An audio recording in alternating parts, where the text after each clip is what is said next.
Hello बच्चों, कैसे हैं आप लोग। उम्मीद करते हैं आप सब बढ़िया होंगे और स्कूल आप सभी लोग जा रहे होंगे और पढ़ाई भी अच्छी चल रही होगी आप सभी लोगों की। तो देखिए, हम प्रकाश का परावर्तन तथा अपवर्तन पढ़ रहे थे, जिसमें परावर्तन से संबंधित सारी चीजें सीख लिए थे। ठीक है, समतल दर्पण भी पढ़ लिए थे और गोली दर्पण में अवतल और उत्तल दर्पण भी पढ़ लिए थे। अब उससे संबंधित कुछ प्रश्न हमको हल करने थे, खासतौर पर संख्यात्मक प्रश्न जो न्यूमेरिकल्स होते हैं वो। तो आज हम उन्हीं के बारे में चर्चा करेंगे। ठीक है, कुछ प्रश्न लेके आए हैं और भी बहुत सारे प्रश्न हैं, अगर वक्त मिलता जाएगा तो हम बताते चले जाएंगे। तो चलिए हम इसके बारे में समझते हैं। देखिए, गोली दर्पण में हम लोग क्या पढ़े थे, अवतल दर्पण और उत्तल दर्पण। ठीक है, तो सबसे पहले इसके लिए चिन्ह परिपाटी समझना होता है, चिन्ह परिपाटी। क्योंकि क्या होता है, ये चिन्ह परिपाटी नहीं समझ पाएंगे तो फिर प्रश्नों को हल करना थोड़ा मुश्किल हो जाता है। इसलिए क्योंकि अवतल दर्पण के लिए फोकस दूरी वक्रता त्रिज्या का चिन्ह अलग होता है और उत्तल दर्पण के लिए अलग होता है। देखिए कैसे हम इसको बहुत आराम से समझते हैं। ठीक, एक छोटा सा हम आपको पुरानी चीजें बता देते हैं। जैसे ये अवतल दर्पण हुआ और ये उत्तल दर्पण हुआ। ठीक है, तो दर्पण का जो मध्य बिंदु था वो दर्पण का ध्रुव कहलाया था। ठीक है, तो जिस गोले से काटा गया था उसकी जो केंद्र बिंदु था उसे वक्रता केंद्र कहा गया था, वक्रता केंद्र। ठीक, वक्रता केंद्र से ध्रुव को मिलाने वाली रेखा जो थी, यहां से यहां तक की जो बीच की दूरी थी उसे ही वक्रता त्रिज्या कहा गया था। उसे क्या कहा गया था, वक्रता त्रिज्या। तो देखिए, ये जो गोली दर्पण उधर को है तो इसका वक्रता केंद्र कहां पे होगा, यहां पे, जबकि ध्रुव यहां पे होगा तो इसकी वक्रता त्रिज्या इधर होगी ना। ये जो वक्रता त्रिज्या है वो दर्पण के इस पार पीछे की तरफ है, ये दर्पण की ओर है। तो अभी देखिए कॉन्सेप्ट कैसे बनेगा। अब मुख्य फोकस जो होता है दर्पण, ये वक्रता त्रिज्या के बीचों बीच होता है। मुख्य फोकस एक जानते हैं कैसा बिंदु होता है, जैसे कि मान लीजिए आप देखेंगे, जैसे वो होती है जो डिश लगी रहती है, गोल गोल डिश होती है। ये डिश थोड़ा इस तरह तसले टाइप का रहता है ना डिश, ये इस टाइप का अंदर की तरफ धंसा हुआ है ऐसे। तो जो देखिए डिश जो होता है वो अवतल दर्पण की तरह रहता है, इस तरह का। और इस पे जो जितने भी सूर्य की प्रकाश आती है समांतर, वो परावर्तन के पश्चात एक बिंदु पे मिलती रहती है। समझ लीजिए डिश के पीछे एक ऐसा बिंदु होता है, इसी को कहेंगे मुख्य फोकस। यहाँ पे इतना हॉट होता है कि अगर आप जाकर के कोई बर्तन में पानी रख दे तो उबलने लग जाएगा, समझ लीजिए। इसी को मुख्य फोकस कहते हैं, समांतर किरणें जहाँ पे मिलती हैं। तो अब देखिए जो मुख्य फोकस है इसको समझिए। मुख्य फोकस क्या होता है, वक्रता त्रिज्या के बीच में रहता है। तो वक्रता त्रिज्या यहाँ पे मुख्य फोकस ये है। अब देखिए मुख्य फोकस और ध्रुव के बीच की दूरी को फोकस दूरी कहा गया था। मुख्य फोकस और ध्रुव के बीच की दूरी को फोकस दूरी F कहा गया। तो अब देखिए इसकी फोकस दूरी वक्रता त्रिज्या इस पार है, इसकी फोकस दूरी वक्रता त्रिज्या इस पार है। तो कैसे हम प्रश्नों को हल करेंगे, इसके लिए हम चिन्हों के बारे में, चिन्ह परिपाटी सीखना होता है हमको। ठीक है, तो चलिए आइए हम आपको इसके बारे में बताते हैं। ठीक, तो देखिए जैसे आप क्या करिए, कार्तीय तल बना लीजिए, चतुर्थांश बना लीजिए। ध्यान दीजिएगा, इसको अगर ये आपको आ गया तो समझ लीजिए कि आप इन न्यूमेरिकल्स को बड़े प्रश्न है इनको आप हल कर पाएंगे। देखिए मुख्य अक्ष, ठीक है, ये जो है इसे x x डैश कहते हैं और ये y y डैश होता है। ठीक है, समझिएगा, हमारी बात सारी समझिएगा। देखिए मूल बिंदु के दाहिनी तरफ ये धनात्मक चिन्ह होता है, सभी को पता है। मूल बिंदु के ऋणात्मक, इधर ऋणात्मक चिन्ह होता है। मूल बिंदु के ऊपर यहाँ पे धनात्मक चिन्ह होता है, जबकि मूल बिंदु के नीचे y अक्ष पे ऋणात्मक चिन्ह होता है। अब इसके बारे में क्या समझना है, देखिए इसको आप ध्रुव मान लीजिए, दर्पण का ध्रुव मान लीजिए P।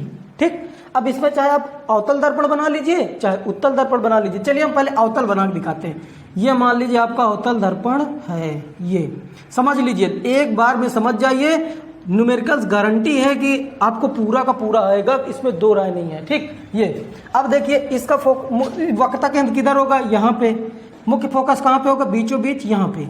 ठीक, देखिए इसमें क्या होता है, हम इसको चिन्ह परिपाटी में एक रूल समझ ले। समस्त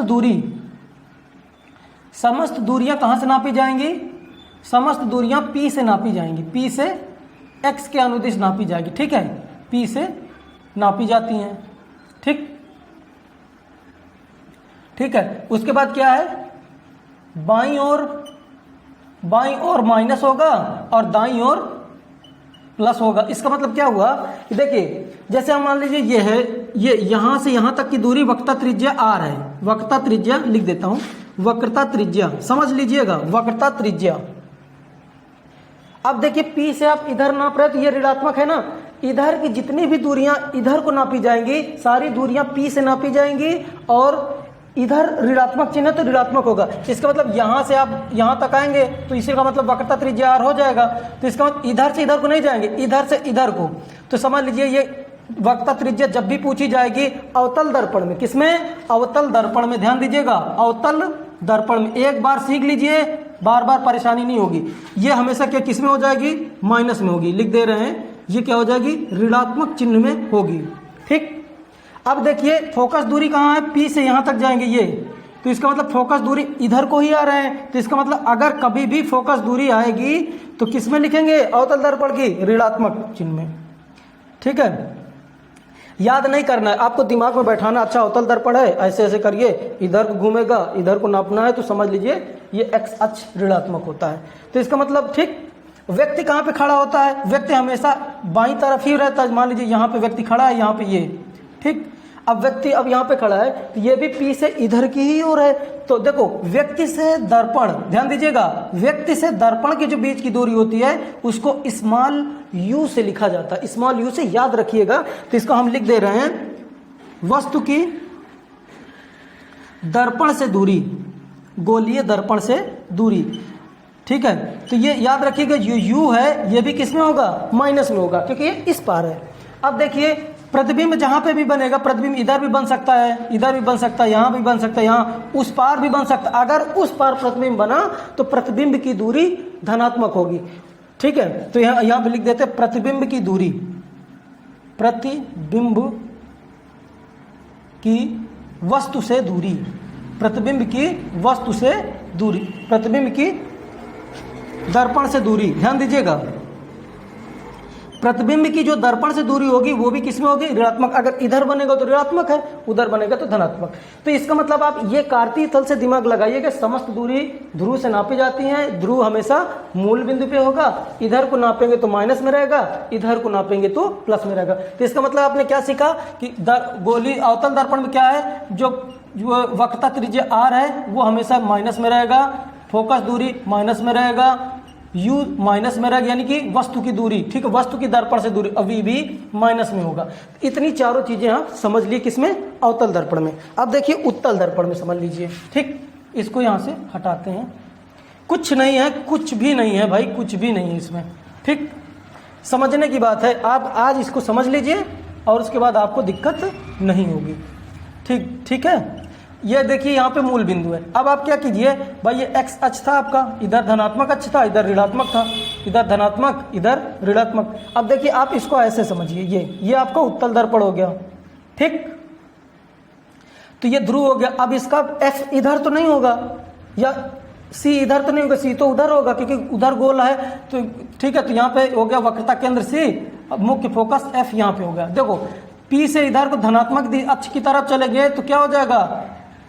तो क्या हो जाएगा? वक्रता त्रिज्या किसमें होगी? प्लस में लिखी जाएगी। ठीक, और जो फोकस दूरी है, मुख्य फोकस से ध्रुव के बीच की दूरी, वो भी किसमें लिखी जाएगी? प्लस में लिखी जाएगी। लेकिन वस्तु तो हमेशा इधर ही रहेगा, यहाँ पे। ठीक है, तो वस्तु से दर्पण की दूरी जो होगी वो ऋणात्मक होगी। ठीक है, u हमेशा माइनस में रहेगा, जान लीजिए, चाहे अवतल दर्पण हो चाहे उत्तल दर्पण हो। ठीक है, इसमें प्रतिबिंब हमेशा इस पार ही बनता है, दो ही स्थितियां होती हैं। तो यहाँ पे v किस में होगा? प्लस में। इसका मतलब क्या हुआ कि अगर प्रतिबिंब धनात्मक बनाता है तो इसका मतलब अधिकांश तौर पर वो उत्तल दर्पण ही होगा, क्योंकि इसमें भी अवतल दर्पण में एक कंडीशन बनता था। अच्छा देखिए, ये देखिए ऊपर की तरफ जा रहा था, क्या है? धनात्मक अक्ष है। ठीक, वाई अक्ष क्या है? धनात्मक। तो इसका मतलब क्या? जो व्यक्ति खड़ा रहेगा तो व्यक्ति की जो लंबाई होगी वो सदैव क्या होगी? धनात्मक होगी। ठीक, अगर प्रतिबिंब मान लीजिए नीचे बनता है यहाँ पे, तो हम इधर को नापेंगे, मुख्य अक्ष से नापा जाता है। ठीक, ऐसे जब ऐसे नापेंगे यहाँ से ऐसे, तो ये क्या हो जाएगी? माइनस में हो जाएगी। अगर प्रतिबिंब मान लीजिए ऊपर बनता है तो धनात्मक होगा, लेकिन अगर नीचे बनता है तो ऋणात्मक होगा। इतनी सारी बातें याद करने की आवश्यकता होती है। ठीक, इसको याद रखिए। बस आप क्या करिएगा, एक चतुर्थांश बनाइए, इधर उत्तल दर्पण, इधर की दूरियां सब प्लस में रहेंगी।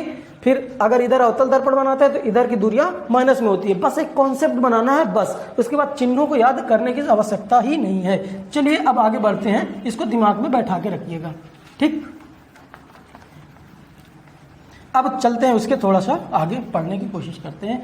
अब देखिए इसमें कुछ सूत्र जो हम लिखाए थे वो थोड़ा रिपीट करवा देते हैं, ठीक है। देखिए दर्पण का सूत्र, दर्पण का सूत्र, दर्पण का सूत्र क्या था, गोलीय दर्पण का सूत्र क्या था, 1/f equal to 1/u plus 1/v, ये अपना सूत्र था, ठीक। फोकस दूरी का सूत्र क्या था, फोकस दूरी, ध्यान दीजिएगा, फोकस दूरी, फोकस दूरी को हमने स्मॉल f इक्वल टू क्या बताया था, कैपिटल R, यानी कि वक्रता त्रिज्या का आधा, f/r/2, ठीक है। और क्या बताए थे हम, एक सूत्र और बताए थे, आवर्धन, रेखीय आवर्धन क्या होता है, रेखीय आवर्धन, रेखीय आवर्धन m इक्वल टू क्या होता है, h डैश प्रतिबिंब की ऊंचाई बटे वस्तु की ऊंचाई, या फिर प्रतिबिंब की दूरी या वस्तु की दूरी, ये था, ठीक। इस तरह से हम ये सीखे थे। अब इसी का प्रयोग करके हम यहाँ प्रश्नों को हल कर लेंगे, ठीक। तो देख लेते हैं, एक एक प्रश्न को हल करते हैं, समझिएगा आराम से, बहुत आराम से समझ में आएगा। देखिए इसमें लिखा क्या है, एक उत्तल दर्पण की फोकस दूरी 12 सेंटीमीटर है। एक उत्तल दर्पण की फोकस दूरी 12 सेंटीमीटर, आप पहले उत्तल दर्पण बना लीजिए, ठीक है। ये दर्पण का क्या हो गया, ध्रुव हो गया, बीच इधर ये हो गया वक्रता केंद्र, यहाँ पे मुख्य फोकस हो गया, ठीक। इसमें क्या दिया गया, एक उत्तल दर्पण की फोकस दूरी 12 सेंटीमीटर है। फोकस दूरी कहाँ होती है, P और F के बीच में, ठीक है। फोकस दूरी कितना है, 12 सेंटीमीटर। तो फिर क्या पूछ रहा है, तो वक्रता त्रिज्या ज्ञात कीजिए। वक्रता त्रिज्या का मतलब यहाँ से यहाँ तक की दूरी, यहाँ से यहाँ तक की दूरी, तो ठीक है। तो वक्रता त्रिज्या बताना है तो बता दिया जाएगा। देखिए 12 इधर है तो 12 इधर हो जाएगा, यानी कि 14 सेंटीमीटर होगा, ठीक। अब अच्छा यहाँ देखिए कि प्लस में होगा कि माइनस में होगा, आप दिमाग लगाइए। ये आपका मुख्य अक्ष था, वो चतुर्थांश था, तो चतुर्थांश में इधर को बन रहा है ना, तो समस्त दूरियां इधर को धनात्मक होती हैं। तो हम क्या लिखेंगे, उत्तल दर्पण की फोकस दूरी कितना दिया गया है, फोकस दूरी समझिएगा, फोकस दूरी, उत्तल दर्पण की फोकस दूरी small f equal to 12 centimetre, वो प्लस में होगी क्योंकि इधर को है, ठीक, इधर दूरी नाप रहा है। तो इसका मतलब क्या हो जाएगा, वक्रता त्रिज्या कितना हो जाएगा, वक्रता त्रिज्या आपको r आपको बताना है, ठीक। तो आपको इस r बताना, तो f इक्वल टू क्या होता है, r/2। तो f की वैल्यू कितना रखेंगे आप, 12 रखेंगे, इक्वल हो जाएगा r/2, ठीक। तो यहाँ पे आप क्रॉस मल्टीप्लाई करेंगे, r इंटू 1 करेंगे, r 1 जा r, यहाँ पे 12 इंटू 2, 12 दूनी 24, यहाँ पे 24 सेंटीमीटर हो गए। तो इसका मतलब क्या है, तो इसकी जो वक्रता त्रिज्या कितनी हो जाएगी, 24 सेंटीमीटर। तो इसका मतलब ये आपका प्रश्न सॉल्व हो गया, ठीक। अब यहाँ पे क्या दिया गया है, एक उत्तल दर्पण की वक्रता त्रिज्या 24 सेंटीमीटर है। इस बार क्या दे दिया है, वक्रता त्रिज्या। अब कह रहा है कि फोकस दूरी आप बताइए, उत्तल दर्पण ही है, तो ठीक है, इसको हम हल करते हैं, ठीक है। ये समझ में आपको आ गया होगा, डायरेक्ट समझ में आ जाएगा, लेकिन इसको हम हल करके आपको बता दे रहे हैं, ठीक। इसको यहां से हटाते हैं। क्या दिया है, एक उत्तल दर्पण की वक्रता त्रिज्या 24 सेंटीमीटर, वक्रता त्रिज्या मतलब यहां से यहां तक, ठीक है, ये 24 सेंटीमीटर है, ध्यान दीजिएगा। उसके बाद फिर कह रहा है तो फोकस दूरी बताना, फोकस दूरी मतलब ये यहां से यहां तक f बताना है। तो सीधी सी बात है, वक्रता त्रिज्या की आधी होती है फोकस दूरी, है ना ये। तो इसका मतलब क्या हो जाएगा, 24 है तो ये 12 हो जाएगी, ठीक। सेम टू सेम वही क्वेश्चन है, तो ठीक है, इसको देख लिया जाए। फोकस दूरी, वक्रता त्रिज्या, ठीक है, क्या दिया गया है, वक्रता त्रिज्या, वक्रता त्रिज्या आपको दी गई है capital R equal to 24 centimetre. अब फोकस दूरी आपको बताना है क्योंकि ये प्लस में रहेगा, ठीक है। फोकस दूरी आपको बताना है, तो f आपको बताना है। तो f इक्वल टू होता है r/2, f इक्वल टू हो जाएगा r की जगह पर 24/2, 2 से कैंसिल करेंगे, 12 सेंटीमीटर आपका आंसर आ जाएगा, जो कि प्लस में रहेगा क्योंकि ये दूरी इधर को है, ठीक।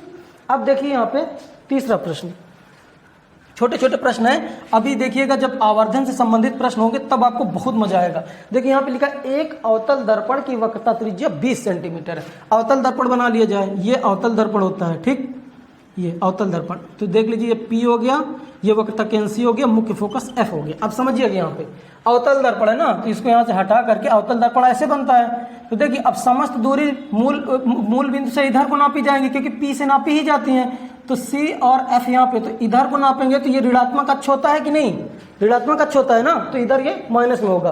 तो दिया क्या है, एक अवतल दर्पण की वक्रता त्रिज्या 20 सेंटीमीटर, वक्रता त्रिज्या यानी यहाँ से यहाँ R इक्वल टू 20 सेंटीमीटर।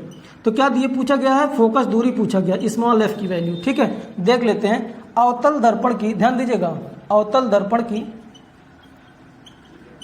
वक्रता त्रिज्या दी गई है। अवतल दर्पण की वक्रता त्रिज्या कैपिटल R इक्वल टू दिया गया है 20 सेंटीमीटर, जो कि किस में हो जाएगी, माइनस में होगी। ठीक, किस में होगी, माइनस में, क्योंकि ये इस पार है। इसी को आप मूल बिंदु समझ लिया करिएगा ऐसे करके, यहीं से अनुमान लगा लिया करिए। तो क्या फोकस दूरी पूछा गया है, फोकस दूरी।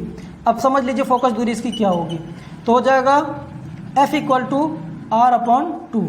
तो F इक्वल टू हो जाएगा, R की वैल्यू क्या दिया गया 20, लेकिन साइन बिल्कुल याद रखिएगा, अगर साइन भूल जाएंगे तब आपको दिक्कत हो जाएगी।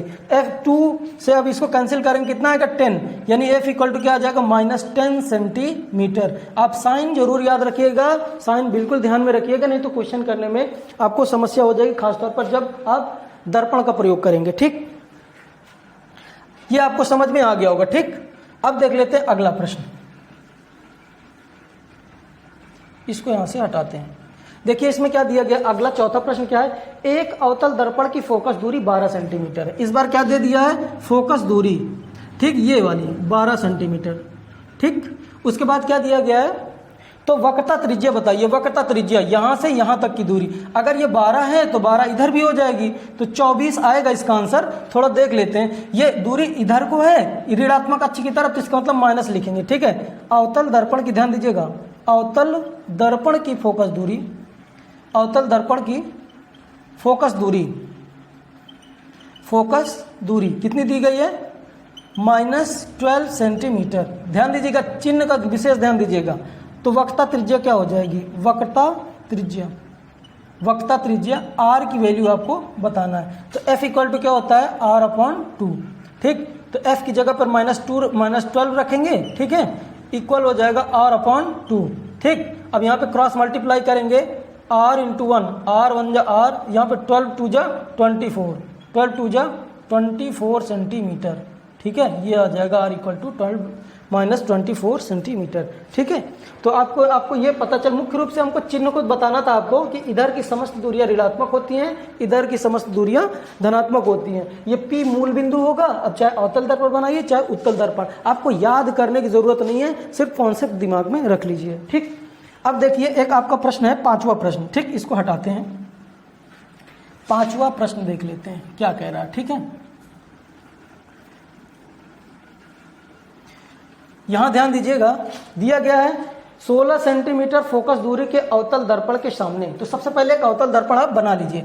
ठीक है, इससे आपको बहुत कॉन्सेप्ट मिलता है, बहुत मजा आता है इसको पढ़ने में। P, F और यहाँ पे C। तो एक अवतल दर्पण है, फोकस दूरी कितनी दी गई है, 16 सेंटीमीटर, यहां से यहां तक 16 सेंटीमीटर दिया गया है। इसका मतलब इधर है तो ये क्या हो जाएगी, ऋणात्मक होगी। चलिए ये सीख लिए हम। वस्तु 8 सेंटीमीटर दूर पर रखी है। वस्तु कहां पर रखी है, 8 सेंटीमीटर दूर। ध्यान दीजिएगा, अगर ये यहां से यहां तक 16 सेंटीमीटर है और वस्तु कितनी दूर पे, 8 पे रखा गया है, तो 16 का आधा ही 8 होता है। दिमाग, अब वस्तु यहां ना बना दीजिएगा, इसके ही हिसाब से अकॉर्डिंग आप समझ जाएंगे। तो वस्तु यहां पे, मान लीजिए ये वस्तु है, यहां से कितनी दूर सेंटीमीटर पे है, 8 सेंटीमीटर। वस्तु की दर्पण से दूरी जो होती है उसे U से लिखते हैं। ठीक, तो उसके बाद कह रहा है कि प्रतिबिंब की स्थिति बताइए। चलिए इसको हल कर लेते हैं। ठीक, थोड़ा इसमें इंक कम हो गई है, इंक डाल दें। तो आपको यहाँ पे हमने जो चिन्ह परिपाटी बताई चतुर्थांश से संबंध से जोड़ करके, तो आपको समझ में आया होगा। इसमें बस इतना याद रखिएगा, समस्त दूरी दर्पण के ध्रुव से नापी जाती हैं। अगर आप ऋणात्मक एक्स अक्ष की तरफ जाएंगे तो ऋण में रहेगा, और धनात्मक की तरफ जाएंगे तो धन में रहेगा। ठीक है, प्लस में रहेगा। चलिए अब यहां से हल करते हैं। ठीक, दिया क्या गया है, अवतल दर्पण की, ध्यान दीजिएगा, अवतल दर्पण की फोकस दूरी, समझिएगा, फोकस दूरी, अवतल दर्पण की फोकस दूरी किससे लिखा जाएगा, स्मॉल f से। ठीक है, स्मॉल f। फोकस दूरी कितने दिया गया है, 16 सेंटीमीटर, तो -16 सेंटीमीटर। चिन्ह हमेशा ध्यान में रखिएगा। ठीक, और क्या दिया गया है, एक वस्तु 8 सेंटीमीटर दूर रखी हुई है। वस्तु की दूरी कितनी है, 8 सेंटीमीटर। ठीक है, दर्पण से वस्तु की दूरी, समझिएगा, दर्पण से वस्तु की दूरी। आप दर्पण से वस्तु की दूरी किससे लिखेंगे, U से। U इक्वल टू -8 सेंटीमीटर, क्योंकि क्या है, इधर ही बन रहा है। ठीक, -8 सेंटीमीटर। अब देखिए और क्या बताना है, प्रतिबिंब की स्थिति बताना है। ठीक, प्रतिबिंब यानी कहाँ पे होगा, प्रतिबिंब की स्थिति, प्रतिबिंब कितनी दूर होगा उसको किससे जानते हैं, v से। प्रतिबिंब कितनी दूर बनेगा, इसे v से, यानी f दे दिया है आपको, u दे दिया है आपको, f बताना है। ठीक है, प्रतिबिंब की दूरी, प्रतिबिंब की दूरी हम कितना मान लेते हैं, मान लेते हैं v है। ठीक, तो दर्पण का सूत्र लगा देते हैं, दर्पण के सूत्र से, दर्पण के सूत्र से। ठीक, दर्पण का सूत्र क्या होगा, 1/f equal to 1/v plus 1/u। ये इधर उधर हो सकता है लेकिन 1/f इधर होगा, तो 1/f की जगह पे आप क्या लिखेंगे, -16, समझिएगा, -16 इक्वल 1/v पता नहीं है, प्लस u कितना है, दर्पण से वस्तु की दूरी -8 है, तो u की जगह पे -8 रखेंगे तो ये हो जाएगा। ठीक, आपको इसको हल करना है और v आपको पता चल जाएगा। ठीक है, हम यहाँ से इस प्रश्न को यहाँ से हटा देते क्योंकि ये हमारा काम इसका हो गया है। तो देखिए कैसे इसको हल करना, समझिएगा। तो अब क्या कि ये -1/8 को अगर हम इस पार लेके आएंगे तो किस में हो जाएगा, प्लस में हो जाएगा, तो ये हो जाएगा -1/16। ठीक है, ये पहले से है, ये इधर आएगा तो प्लस में हो जाएगा, प्लस 1/8 इक्वल उधर क्या बचेगा, 1/v। चलिए इसको हल कर लेते, सॉल्व कर लेते। एलसीएम कितना आएगा, 16 आएगा, 16 1 जा 16, 1 टाइम में जाएगा तो 1 1 जा 1, प्लस 8 2 जा 16, 2 टाइम में जाएगा 2 बार में, 8 दूनी 16, तो 2 1 जा 2 इक्वल हो जाएगा 1/v। तो यहाँ पे इसका सॉल्यूशन क्या आ जाएगा, 1/16 इक्वल टू 1/v। ठीक है, क्रॉस मल्टीप्लाई करेंगे तो v into 1 equal to 16 into 1, तो v इक्वल टू 16 सेंटीमीटर। ठीक है, v इक्वल टू 16 सेंटीमीटर। अब यहाँ पे एक चीज ध्यान दीजिएगा, हमेशा ध्यान दीजिएगा, ये प्रश्न बहुत ही लाजवाब था। देखिए v मतलब होता है वस्तु की दूरी, दर्पण से, v मतलब प्रतिबिंब की दूरी, दर्पण से प्रतिबिंब की जो दूरी है वो किस में आई है, प्लस में आई है। देखिए यहाँ कोई चिन्ह नहीं है, इसका मतलब धनात्मक है। इसका मतलब क्या है, प्रतिबिंब इधर नहीं बना होगा, प्रतिबिंब उस पार बना होगा, क्योंकि हमने क्या बताया कि समस्त दूरियां इधर को धनात्मक होती हैं, इधर को ऋणात्मक, सभी दूरियां p से नापी जाएंगी। तो इसका मतलब है कि प्रतिबिंब दर्पण के पीछे बना होगा। ठीक, तो इसका मतलब यहां से हम एक चीज सीख लिए, क्या, वस्तु 16 सेंटीमीटर दूर था, वस्तु कितनी दूर था, 8 सेंटीमीटर दूर, प्रतिबिंब कितनी दूर बना, पीछे की तरफ बना। अब बताइए, आप ये बताइए कि प्रतिबिंब छोटा बना है कि बड़ा बना है, हम इसको सीखने की कोशिश करते हैं। देखो यहां पे हमने सीखे थे मैग्निफिकेशन, सीखे थे क्या, आवर्धन, आवर्धन समझ लीजिए पहले, आवर्धन इक्वल टू क्या था, -v/u, तो m इक्वल टू क्या हो जाएगा, -v की जगह पर क्या आया है, 16 आया है, 16 सेंटीमीटर दूर। ठीक, और u की जगह पर क्या था यहाँ पे, -8, वस्तु कितनी दूर था, 8 सेंटीमीटर दूर, तो माइनस माइनस कटा, 8 1 कमान 8 दूनी 16, m इक्वल टू 2। इसका मतलब क्या है, प्रतिबिंब जो है दुगना बड़ा बना है, ये गुना बताता है, 2 गुना बड़ा बना है। तो इसका मतलब अब देखिए इसके बारे में क्या पता चला, प्रतिबिंब दर्पण के पीछे बना, प्रतिबिंब दर्पण के पीछे बना, दर्पण के पीछे बनता है। ठीक है, पीछे बनता है। ठीक, और क्या बना, 2 गुना बड़ा बना, यानी कि प्रतिबिंब से, वस्तु से प्रतिबिंब बड़ा है। ठीक है, वस्तु से प्रतिबिंब बड़ा है। ठीक, इस तरह से आपको ये प्रश्न हल करने में समझ में आया होगा कि कैसे इसको हल किया गया। ठीक है, और भी प्रश्न लिए जा सकते हैं। चलिए एक प्रश्न आपको और लेकर के हल करके दिखाते हैं। ठीक,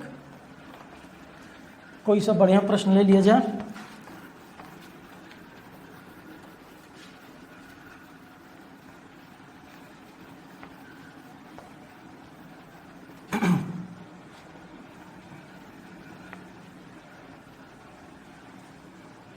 चलिए एक प्रश्न लिखा है कि यदि कोई वस्तु उत्तल दर्पण के सामने, ठीक है, यदि कोई वस्तु, समझिएगा, यदि कोई वस्तु उत्तल दर्पण के सामने, दर्पण के सम्मुख, ठीक है, 40 सेंटीमीटर दूर रखी है, कितना, 40 सेंटीमीटर दूर रखी है। ठीक, जिसका प्रतिबिंब 10 सेंटीमीटर दूर बनता है, जिसका प्रतिबिंब कितना 10 सेंटीमीटर दूर बनता है, दूर बनता है। तो फोकस दूरी बताइए, क्या बताना है? फोकस दूरी, फोकस दूरी यानी कि फोकस दूरी क्या? F बताना है। ठीक, अब इसको देख लिया जाए। पहले इसको एक उत्तल दर्पण बनाने की कोशिश करते हैं। ये देखिए एक हो गया अपना उत्तल दर्पण, समझिएगा। ये दर्पण का ध्रुव हो गया, ये मुख्य फोकस F हो गया। ठीक, मुख्य फोकस F और पीछे रहेगा। इसको बना लेते हैं दर्पण का वक्रता केंद्र से। ठीक, इसमें क्या दिया गया? कोई वस्तु उत्तल दर्पण के सम्मुख 40 सेंटीमीटर दूर रखी है। तो ये 40, तो वस्तु उधर तो रहेगी नहीं, वस्तु तो हम भाई उधर तो लेपन लगा हुआ, तो इंसान उधर थोड़ी रहेगा। इधर ये कोटिंग है, इधर ये परावर्तक पृष्ठ है, तो इंसान इधर से ही देखेंगे।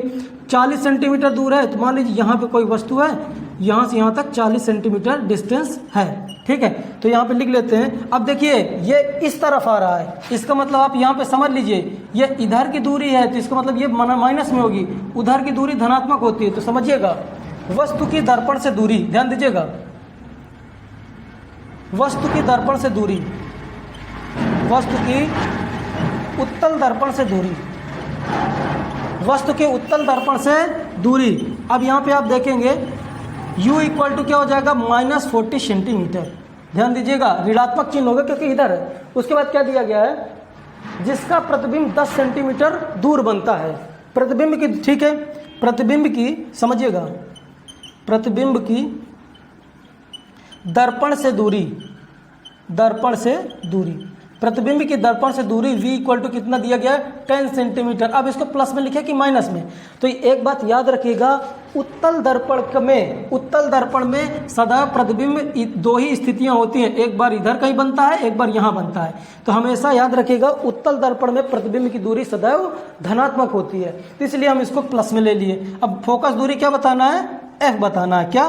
फोकस दूरी। तो इसमें दर्पण का सूत्र रख दिया जाए, क्या हो जाएगा? 1/f equal to 1/v plus 1/u। ठीक है, अब इसमें देखिए 1/f, f फाइंड करना है। 1/v की वैल्यू कितना दिया गया है? 10, जबकि -40, u की वैल्यू कितना है? -40 दिया गया है। अब आप इसको हल कर लीजिए, तो 1/f इक्वल टू हो जाएगा 1/10 प्लस माइनस माइनस 1/40। ठीक, अब आप इसको हल करेंगे 1/f इक्वल, यहाँ पे एलसीएम कितना आया? 40 आया। समझिएगा, ध्यान दीजिएगा, एलसीएम कितना आया? 40। तो 10 का पहाड़ा पड़ेंगे तो 10 चौक 40, 4 बार में जाएगा, और यहाँ पे माइनस का साइन है, 40 से कम 40 एक बार में जाएगा। तो 1/f इक्वल टू हो जाएगा 4 में 1 माइनस करेंगे कितना आएगा? 3/40। क्रॉस मल्टीप्लाई करेंगे तो 3f इक्वल टू 40। ध्यान दीजिएगा f इक्वल टू क्या आ जाएगा? 40/3। आप इसको कैंसिल कर लेंगे, कितना आ जाएगा? 3 1 जा 3, 1 बचेगा, 9 और 3 3 जा 9 हो जाएगा। ठीक, फिर 1 बचेगा, 3 3 जा 9, 3 3 जा 9 डॉट डॉट, लगभग इतना सेंटीमीटर आएगा। यानी कि फोकस दूरी कितनी आ जाएगी? 13.33। ठीक, तो फोकस दूरी कितना आ जाएगा? 13.33 सेंटीमीटर। ये प्लस में आया है, तो फोकस दूरी वास्तव में इधर जो ये फोकस दूरी है यहाँ पे ये धनात्मक ही है। ठीक, इस तरह से प्रश्नों को हल किया जाता है। तो कल रेखीय आवर्धन से संबंधित कुछ महत्वपूर्ण प्रश्नों के बारे में हम चर्चा करेंगे। उसके बाद फिर हम लोग अपवर्तन पढ़ेंगे, प्रकाश का अपवर्तन क्या होता है, फिर उसके बाद पढ़ेंगे कि आयताकार स्लैब से अपवर्तन, फिर अपवर्तनांक पढ़ेंगे, उसके बाद फिर हम लेंस के बारे में पढ़ेंगे। उम्मीद करते हैं आज का सेशन आपको मज़ेदार लगा होगा। अगर आपको बढ़िया लगा है तो आप इसे लाइक, शेयर और सब्सक्राइब करें। धन्यवाद।